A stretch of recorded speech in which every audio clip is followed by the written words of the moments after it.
নমস্কাৰ সকলোকে মোৰ ইউটিউব চেনেলটোলৈ স্বাগতম জনাইছো ছাৰ বাইদেউ সকল আজি আমি এই ভিডিঅ'টোত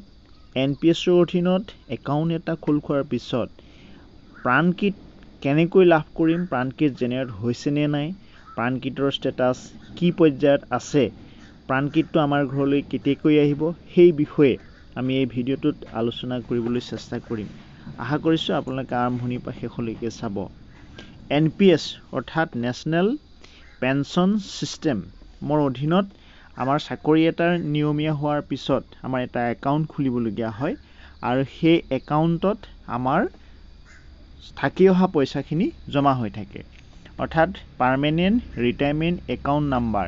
যিটো প্ৰাণকিটত উল্লেখ থাকিব আৰু সেই নাম্বাৰটো আমি সকলোৱে পাব লাগিব এটা আমাৰ এই একাউণ্ট নাম্বাৰটো পোৱাৰ আগত আমি এনপিএছ এটা নাম্বাৰ আমাৰ সকলোৱে থাকিব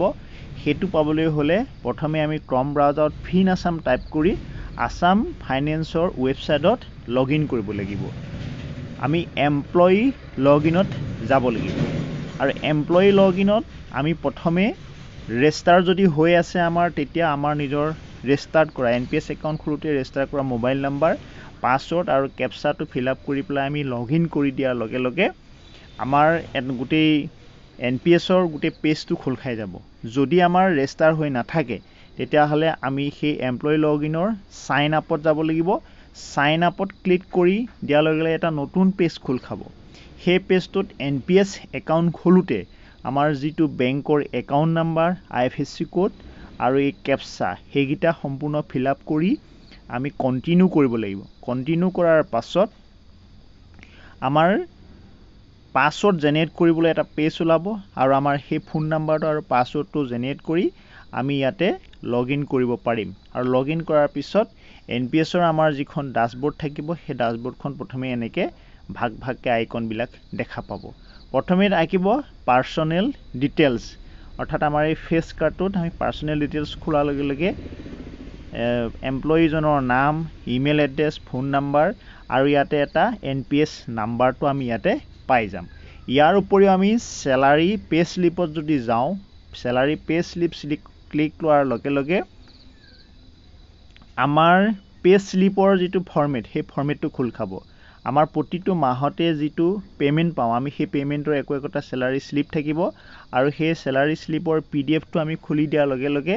আৰু পিডিএফটো খুলি পেলাই আমি ওপৰত জিপিএফ বা পিপিএন নাম্বাৰ আমি এই পিপিএন নাম্বাৰটো ইয়াত পাই যাম পাৰ্মানেন্ট পেনশ্যন একাউণ্ট নাম্বাৰ এই পাৰ্মানেন্ট পেনশ্যন একাউণ্ট নাম্বাৰটো আমি এটা ট্ৰেকিং অফ